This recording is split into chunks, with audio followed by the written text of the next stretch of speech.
ਵਾਹਿਗੁਰੂ ਜੀ ਕਾ ਖਾਲਸਾ ਵਾਹਿਗੁਰੂ ਜੀ ਕੀ ਫਤਿਹ।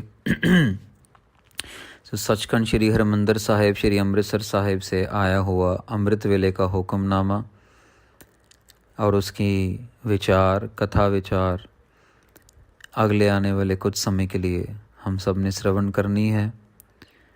आओ साथ संगत जी कुछ समय के लिए अपनी मन बिरतियाँ एकाग्र करके हुक्मनामे की कथा श्रवण की जाए।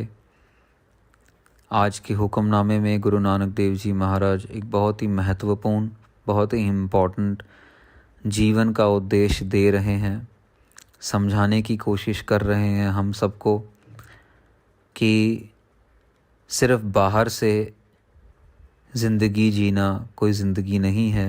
अगर ज़िंदगी जीनी है तो अंदर से जीनी चाहिए। अगर ज़िंदगी का जो मनोरथ है, अगर ज़िंदगी की बाजी को जीत के जाना है तो अंदर से जीना पड़ेगा।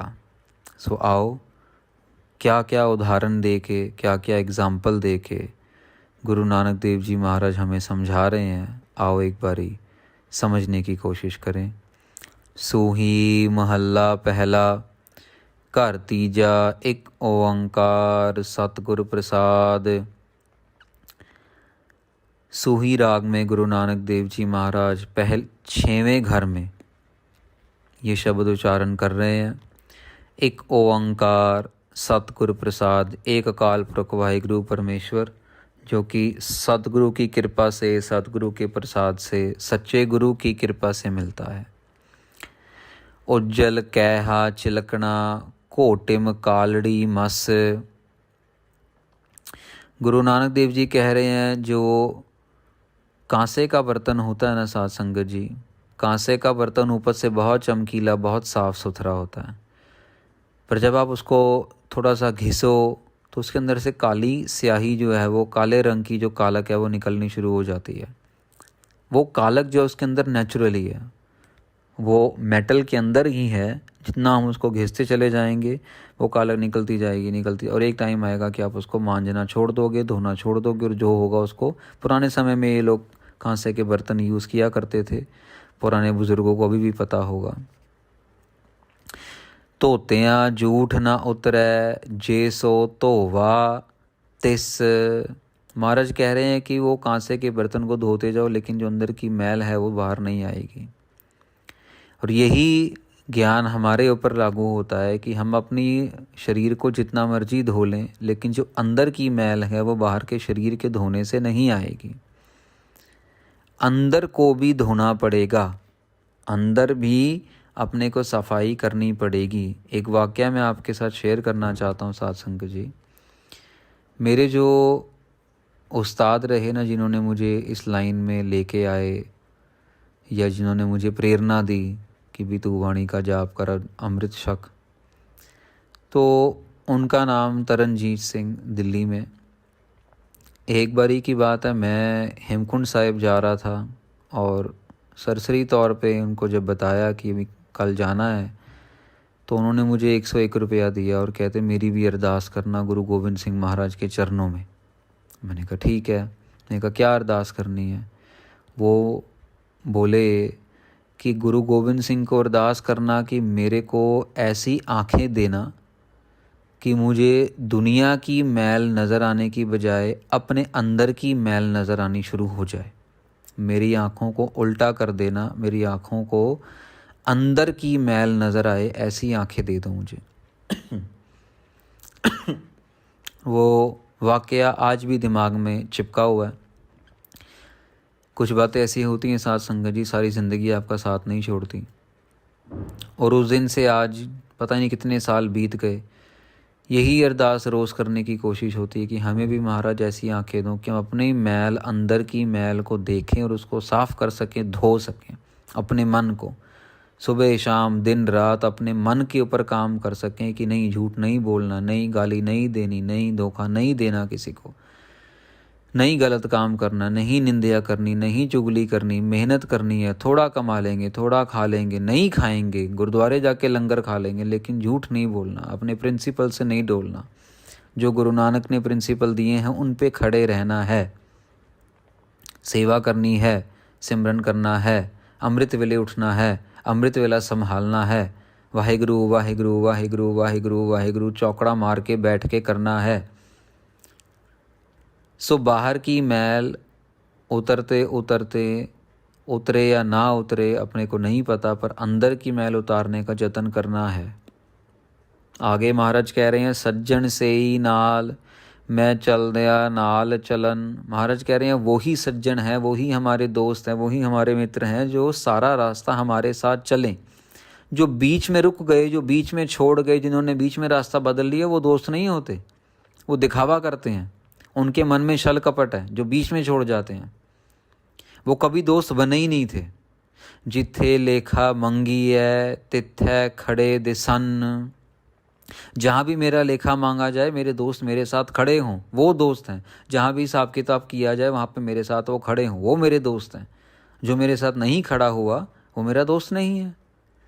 तो सबसे ज़्यादा इम्पॉर्टेंट और बड़ा दोस्त कौन हुआ? जो हर एक जगह हमारे साथ है, जो सारे रास्ते हमारे साथ चलेगा, वो है नाम। सो ऐसे दोस्तों के साथ दोस्ती करनी चाहिए जो हमेशा साथ में रहें, और वो है वाहिगुरु वाहिगुरु वाहिगुरु।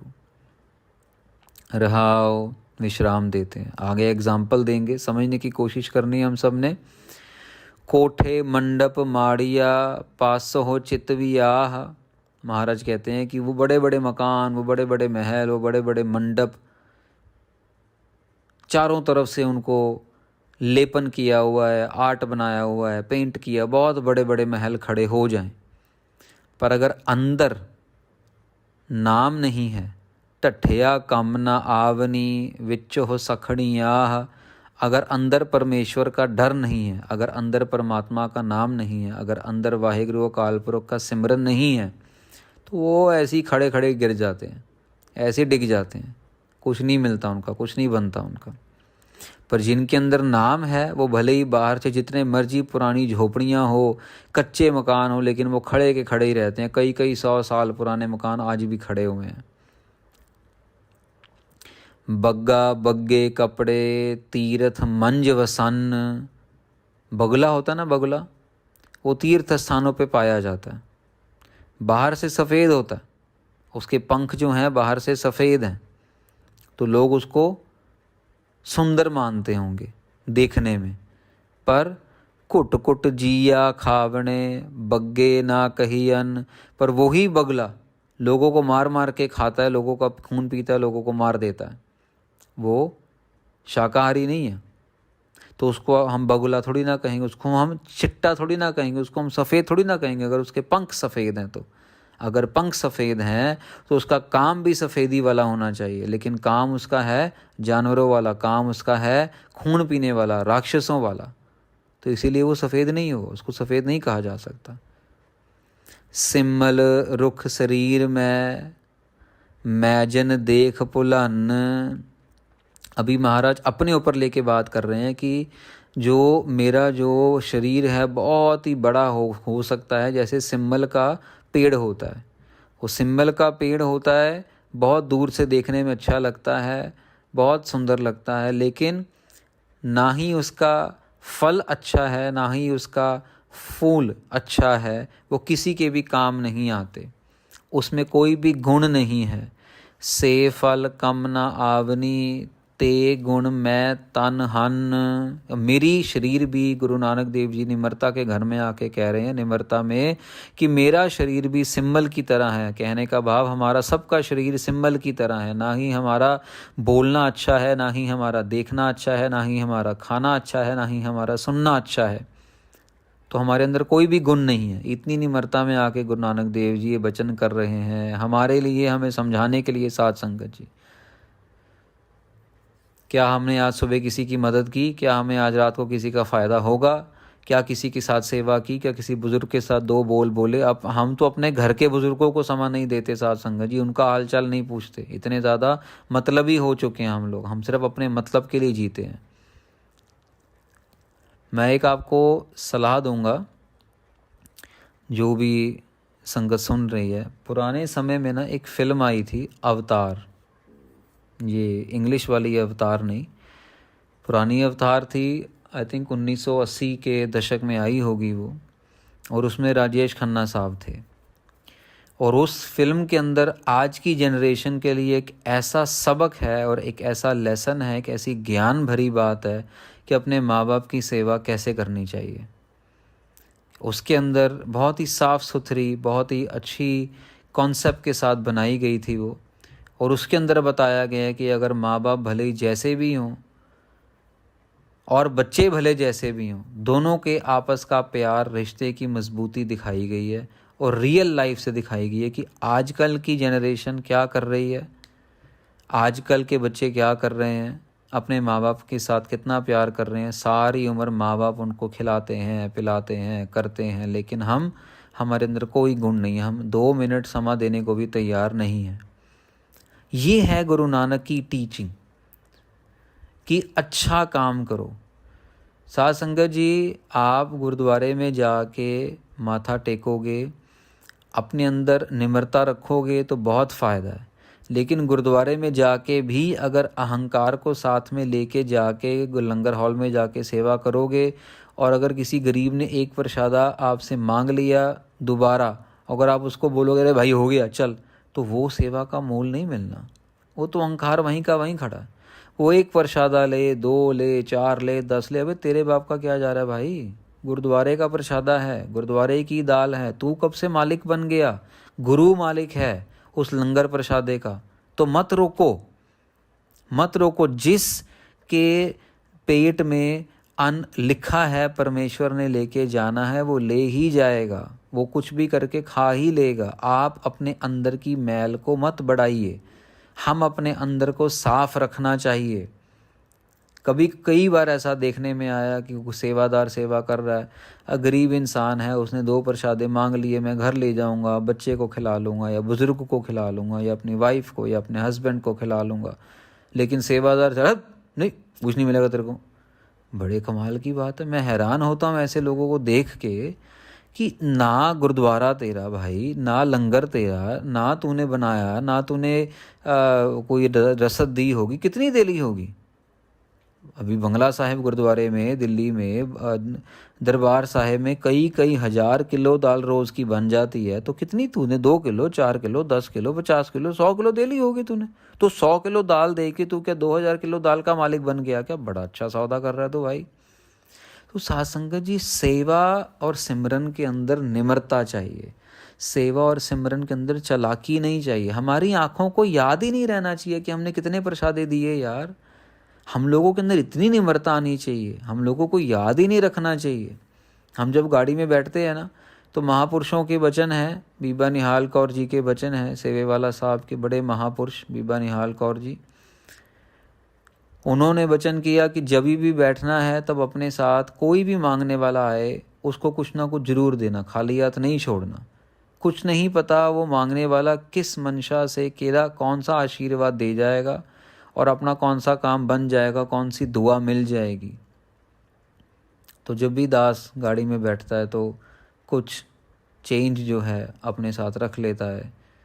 तो कभी कोई, पर जब उनके चेहरों पे मुस्कुराहट देखी जाती है तो वो वचन याद आ जाता है कि क्या पता कौन सा शख्स कब कौन सी दुआ दे जावे। हाँ, लोग गलत भी हैं, लोग दिखावा भी करते हैं, पर अपन ने उस हिसाब किताब में नहीं पढ़ना। उसका हिसाब किताब भगवान कर रहा है। मैं जज नहीं हूँ, आप जज नहीं हो, हम वकील नहीं हैं। वो हिसाब किताब गुरु नानक, और हम गुरु नानक से ज़्यादा सियाने नहीं हैं, हम गुरु ग्रंथ साहिब महाराज से ज़्यादा एजुकेटेड नहीं हैं। वो गुरु ग्रंथ साहिब महाराज की नॉलेज उन्हीं के पास है, तो उन्होंने हमसे कई गुना बेहतर जजमेंट देनी है, हम तो यहीं फंस जाएंगे। सो एग्ज़ाम्पल दे के समझा रहे हैं कि कोई भी गुण मेरे में नहीं है, मेरा फल भी बुरा है, मेरा फूल भी बुरा है, फूल भी मेरा बुरा है, मेरे में कोई गुण नहीं है कि मेरे को लोग अच्छा कहें। अंधुलै भार उठाया डूगर वाट बहुत। अब महाराज कहते हैं कि अगर अंधे बंदे के सिर के ऊपर बहुत सारा भार दे दिया जाए और उसको बोला जाए भाई तू चल आगे, रास्ता बहुत कठिन है, उसको कुछ नज़र नहीं आ रहा, बहुत बड़ा पहाड़ है, उस पहाड़ पे चढ़ना है, उसको रास्ता नहीं पता, तो वो क्या करेगा? हम लोग अगली पंक्ति में कहते हैं अखी लोड़ी नालहा हाओ चढ़ लंघा कित। महाराज कह रहे हैं कि अपने आप को कह रहे हैं कि मेरे पास तो आंखें होने के बाद भी मैं अंधा हूं करके मेरे सिर के ऊपर जो है वो विकारों का भार उठाया हुआ है। आँखों के साथ अगर खोजना भी चाहूँ तो भी नज़र नहीं आता, क्योंकि वो भार इतना ज़्यादा। आपको अगर कभी देखा हो शायद किसी ने, अगर आप अपने सिर के ऊपर कोई भारी चीज़ रखो तो आपके सिर के ऊपर इतना भार पड़ता है कि आपकी आँखें ऑटोमेटिकली बंद होनी शुरू हो जाती हैं। आपको मतलब पूरा नज़र नहीं आता, आपके सिर के ऊपर भार पड़ा होता है। तो क्योंकि दिमाग में वो भार का फीलिंग है, इसीलिए आँखों से देखने वाली जो अगर आईज़, हमारी आंखें थोड़ी बंद भी हो जाती हैं तो भी हमें बहुत ज़्यादा महसूस नहीं होता, अगर कि सिर पे भार है उसका महसूस ज़्यादा हो रहा है। तो गुरु महाराज भी यहाँ पे यही कह रहे हैं कि हम तो आँखों वाले अंधे हैं भैया। हमने अपने दिमाग के अंदर, अपने मन के अंदर इतने विकार भरे हुए, इतना झूठ भरा हुआ है, लोगों का दिखावा भरा हुआ है। हम लोग अच्छे कपड़े भी डाल लेते हैं लेकिन फिर भी अच्छे नहीं बन पाते। अंदर से हम झूठे हैं, अंदर से हम मैले हैं। अंदर की घिसाई जरूरी है। अंदर की घिसाई कैसे होगी? वाहेगुरु वाहेगुरु वाहेगुरु वाहेगुरु वाहेगुरु। और आखिरली पंक्ति में महाराज बिल्कुल क्लियरली कह रहे हैं, चाकरियाँ चंगियाइयाँ अवर सियाणप कित, नानक नाम संभाल तू बद्दा छोट है जित। महाराज कह रहे हैं लोगों की चापलूसी करके, लोगों के सामने अच्छा बन के, लोगों की खुशामद करके, दिखावा करके, चतुराइयाँ करके कोई काम नहीं होना, कोई काम नहीं बन सकता। काम कब बनेगा? नानक नाम संभाल तू, जब नाम को संभाला जाएगा। कभी अच्छी वस्तु गिफ्ट मिलती है, कोई गोल्ड है, कोई पैसा है, संभाल के रखते हैं ना, सेफ के अंदर संभाल के रखते हैं ना, किसी अच्छी जगह पे सजा के रखते हैं। ऐसे ही नानक नाम संभाल तू, गुरु नानक साहब कह रहे हैं नाम संभालो अपने हृदय के अंदर। हृदय है सेफ प्लेस, हमारा जो मन है वो है सेफ प्लेस, वहाँ पे कोई नुकसान नहीं है। उसके अंदर नाम को संभाल तू बद्दा छुट्टा है जित, जो तू बंधा हुआ है अपने विकारों से, माया से, मोहों से, जो तू बंधा हुआ है, उन बंधनों से तुर को छुटकारा मिल जाएगा, मुक्ति मिल जाएगी। लेकिन कब? जब हृदय के अंदर नाम को संभालेगा, जब अंदर मन के अंदर की मैल को समझ के और उस मैल को धोने की कोशिश करेगा और धोएगा, तब जाके बात बनेगी। तो साध संगत जी, बहुत इम्पॉर्टेंट लेसन आज के हुक्मनामे में, कि हम अपनी बाहर की ज़िंदगी छोड़ के और अंदर की ज़िंदगी जिएं। सारे कैमरे भगवान के हमारी रिकॉर्डिंग कर रहे हैं। दुनिया आपको जो मर्जी कहे, दुनिया बहुत बड़ाई करेगी, लेकिन अंदर आपको पता है कि आप क्या चतुराई कर रहे हो, हम क्या चतुराई कर रहे हैं, और उसका फल जो है वो बुरा ही होगा, वो अच्छा नहीं होगा। सो ऐसे लोगों से बच के रहें जो अंदर से कुछ और हैं, बाहर से कुछ और हैं, जो आपका साथ नहीं दे रहे, देना चाहते, उनको उनसे किनारा कर लें। एक बारी दुख होगा लेकिन बाद में सुख ही सुख है, क्योंकि ऐसे लोग नुकसान कभी भी कर सकते हैं। सो अपने जीवन में इस हुक्मनामे को ढालने की कोशिश करें और गुरु ग्रंथ साहिब महाराज जी की सेध लेके अपना जीवन सफल किया जाए। इतनी ही बेनतियां आपने परवान करनी। कथा करते हुए, विचार करते हुए अगर कोई गलती रह गई हो तो आप संगत बख्शन योग हो, आपने बख्श लेना, क्षमा देनी। कल अमृत वेले फिर श्री गुरु ग्रंथ साहिब महाराज जी का हुक्मनामा श्री दरबार साहिब अमृतसर साहिब से आपके सामने हाजिर होंगे गुरु महाराज की कृपा के साथ। तब तक के लिए वाहिगुरु जी का खालसा, वाहिगुरु जी की फतेह।